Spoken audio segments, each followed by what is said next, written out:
Whew.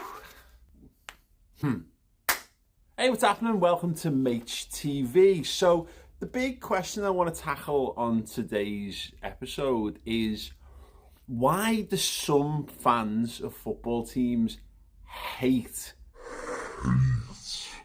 certain players in their squads?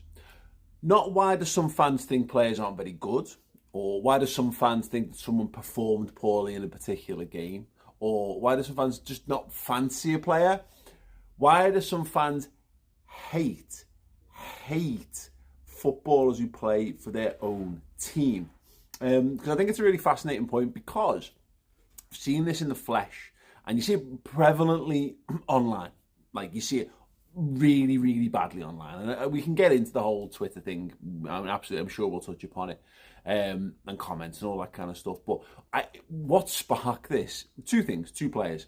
One's Darwin Núñez, the other's Curtis Jones, and there's so many similarities to a number of players that I've watched at Liverpool over the years as well, who I'll come to.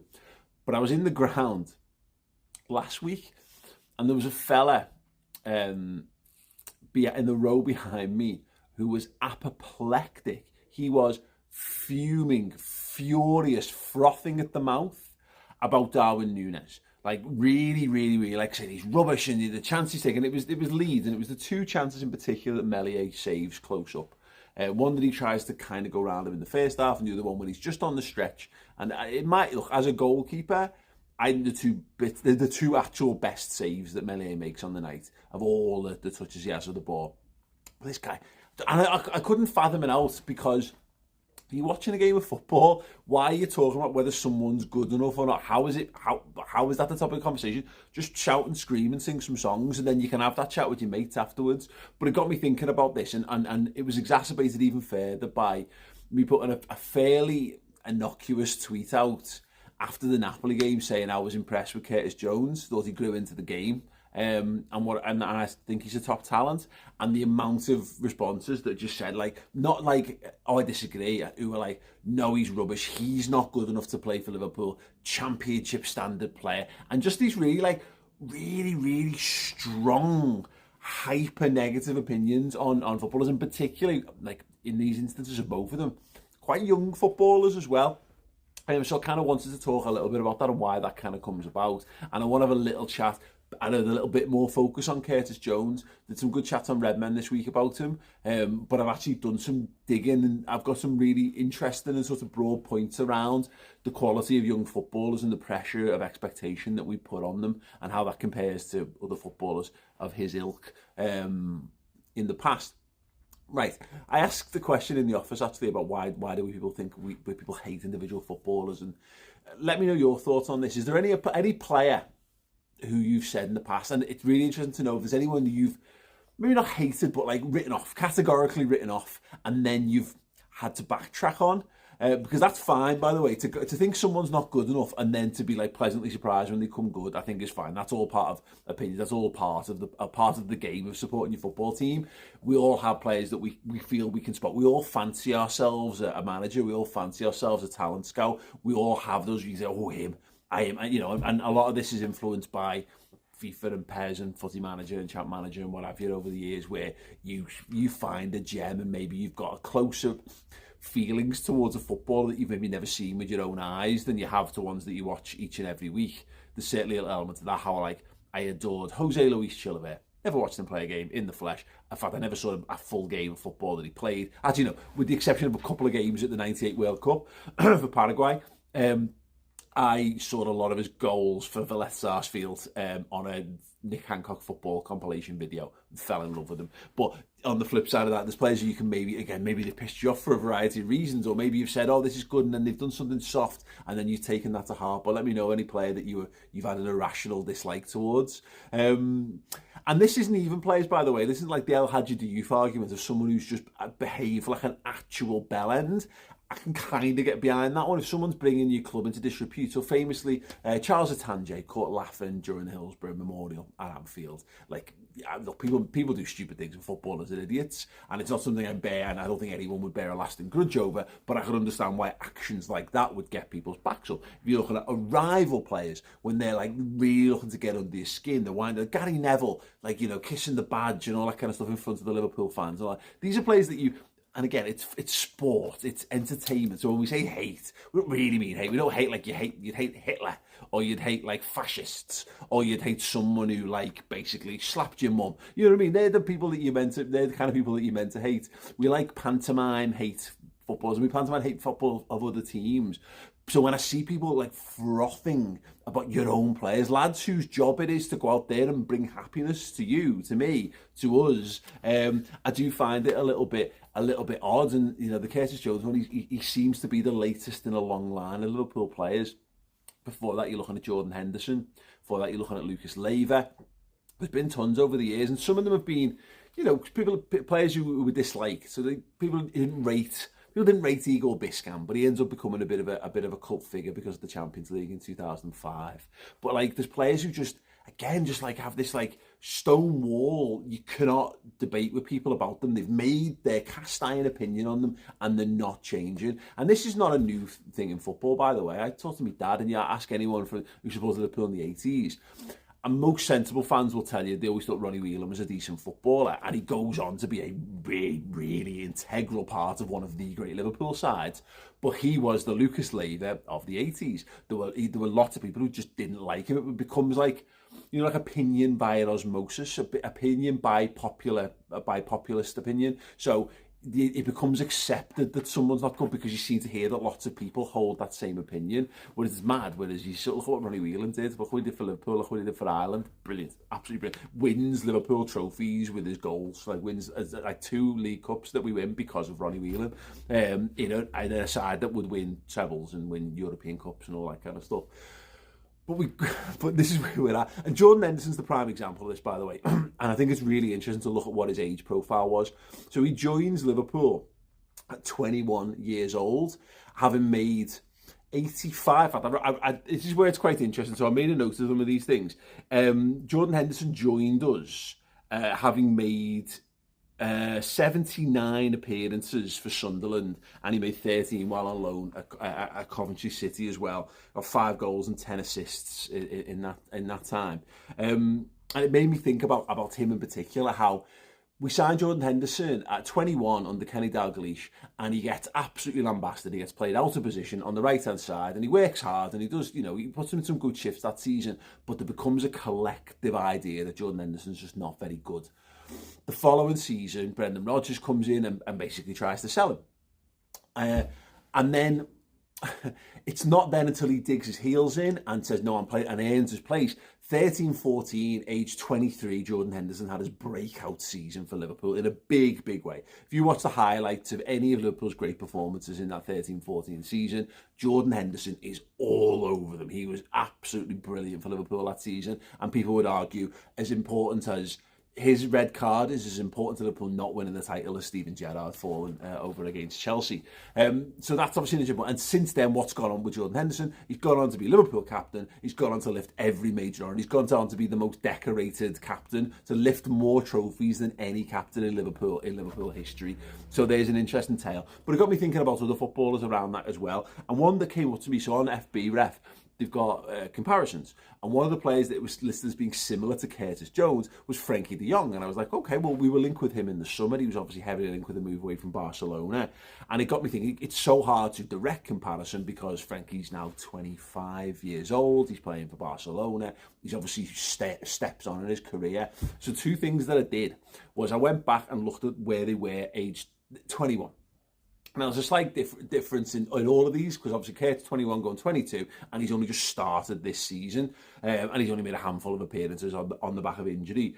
But out of interest, at 21 years old, Frenkie de Jong is still at Ajax. He's made 89 appearances, got 5 goals and 15 or 13. Can't read my own handwriting, but either way, there or thereabouts, assists, right? Sound.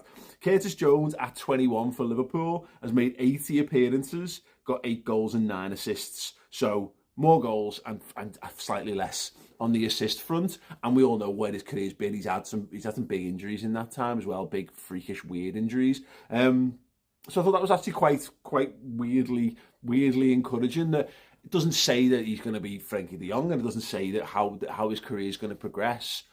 But it did make me think about where were other great footballers, because I think the problem Curtis Jones faces sometimes is that it feels like he's been around forever.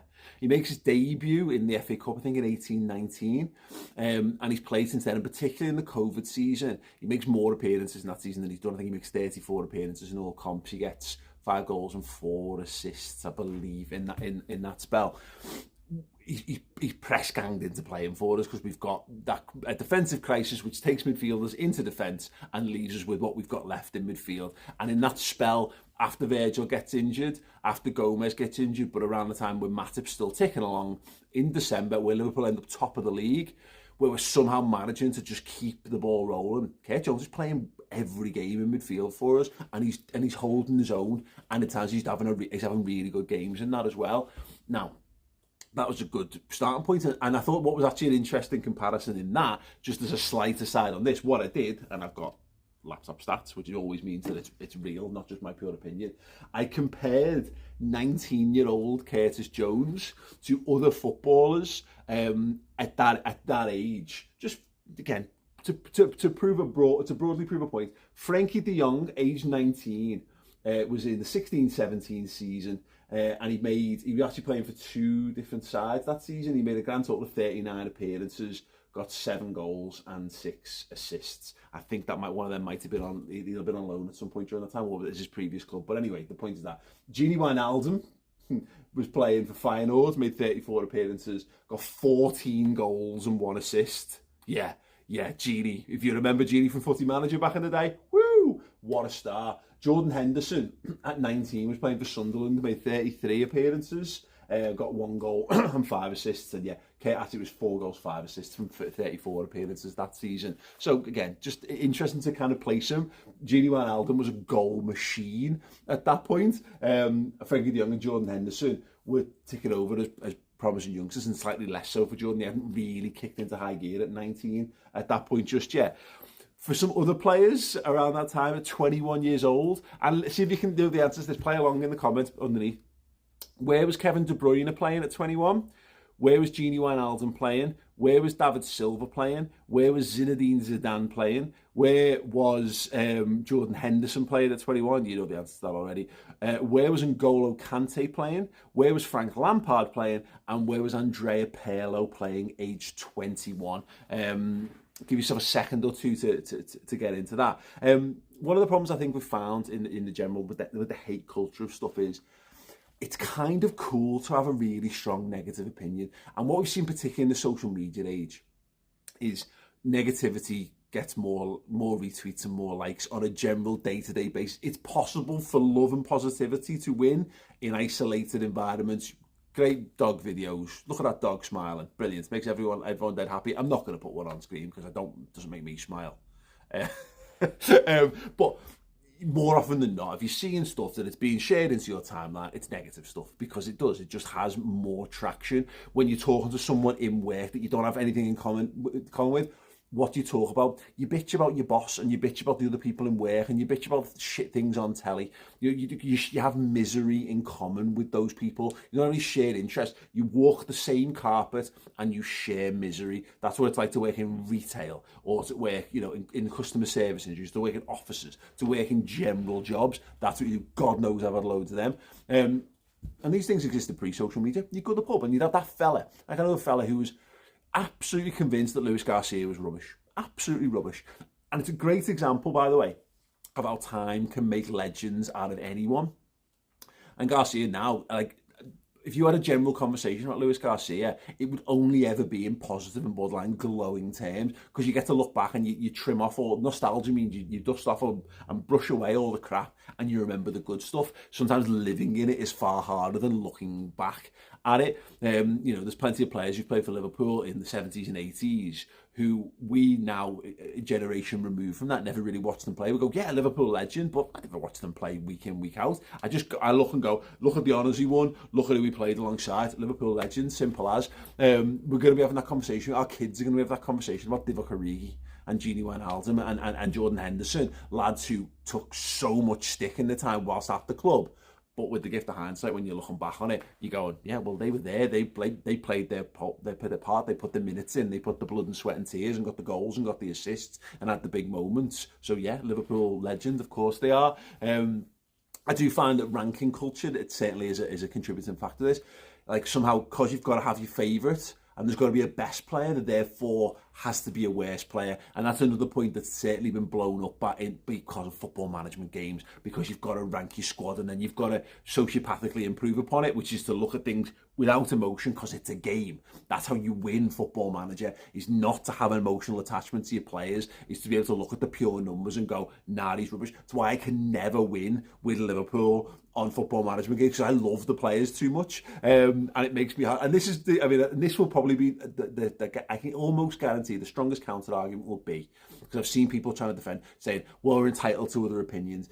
People are entitled to other opinions, but what I find is the lack of clarity and the lack of context for when we talk about footballers.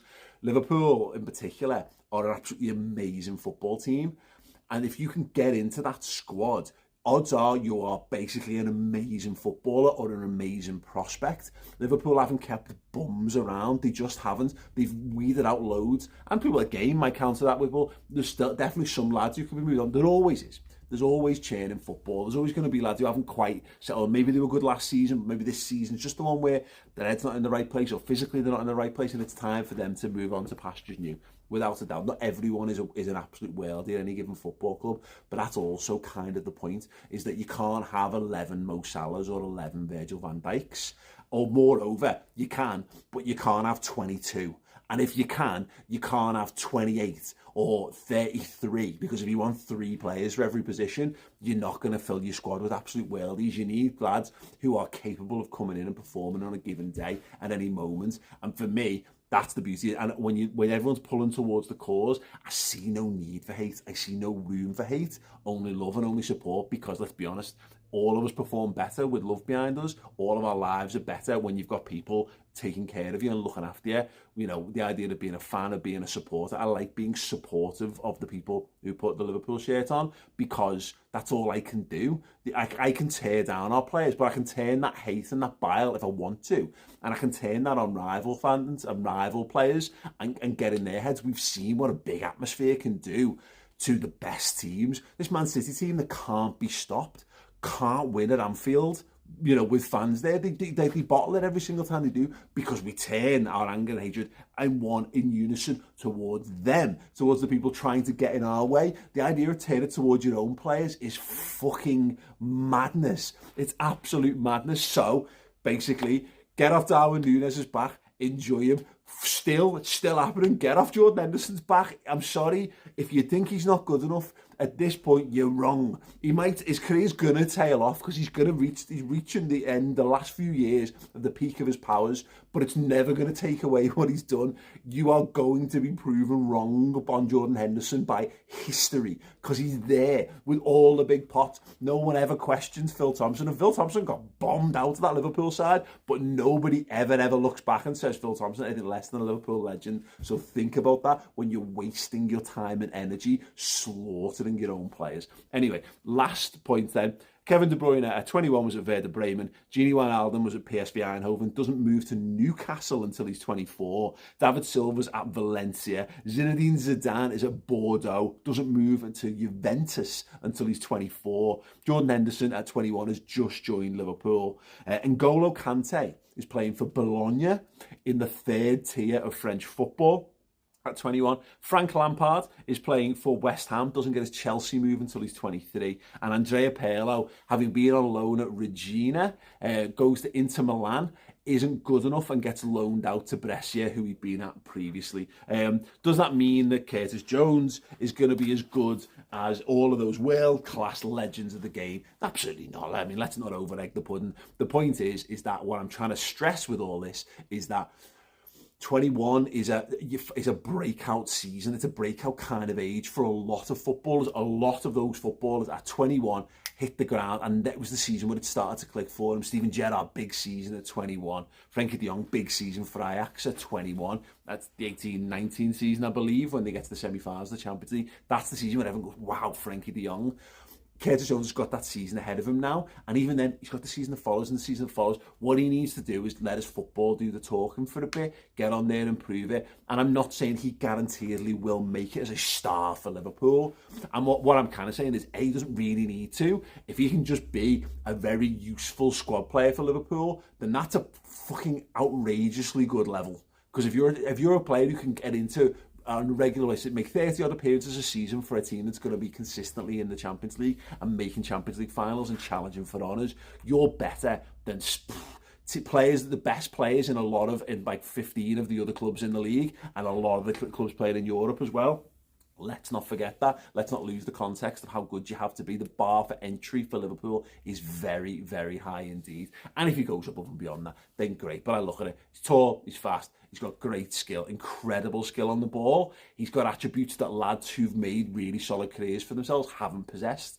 Has he got it psychologically? That's the big test for Kurt Jones. And, on the Darwin Núñez stuff, settling in, settling down, learning the language, becoming a more rounded footballer. That's a big challenge for him as well. But when you've got someone like Jordan Henderson at the football club who's been through the fire and come out forged into a man, into a hero, into a stalwart, into a captain, a leader and silverware winning machine, then you're probably at the right place to do that. And provided everyone gets on side and decides to turn their hate towards things that you should be hating, like the Tory party and how they're fucking this country, then let's be honest, we could be pouring all our positivity into making the football team and the football players that we love better. And that goes with all football clubs. Just stop being a bellend. Yes. Anyway, speaking of spreading positivity, the 888 lot are looking at the signing that's made the biggest impact this summer. I want you to go over and embrace the agent of chaos, Darwin Núñez, in the comments underneath that, and drop a like while you're there. Say Maych sent me. I'll play it out on a clip on that. But anyway, look, have a boss time, have a boss weekend. Fill your hearts with love and joy, because football is meant to be lovely, fun and enjoyable. It's not. It's hard and it's stressful, but it's meant to be entertainment. And if it fills you with hate, then get it out of your life. As simple as that. Anyway, up the nets. Every Manchester United fan will tell you what a breath of fresh air he's been. But I'm not going to let that overshadow the fact that Jesus, above him, has his team's top, and it's amazing. And Haaland is just... May I make a case for Gabriel Jesus top? Just in case you want. Certainly. I'll make the case and then you can dismiss it if you wish. In terms of the impact on the teams, in terms of the current standing of the teams, I think that with or without the signing of Haaland, Manchester City would be either at the top of the league or very near the top of the league and most likely to win the Premier League, with or without him. Without the signing of Gabriel Jesus, I honestly think Arsenal would be at best in the conversation for top four. So in terms of the change, in terms of the impact, in terms of the difference, I think Gabriel Jesus has had more of an impact on his team than maybe everybody else combined. I think he has completely changed the entire perception and entire expectation of a club the size of Arsenal. Where do you think Manchester City will finish the league with Haaland? Do you think they'll be champions? Yeah. Where, just hypothetically, where do you think they would have finished the league without Haaland? Without Haaland, Jesus and Sterling? No, presumably they would have kept a striker. Presumably they would have kept Jesus. You think they'd win the league, presumably?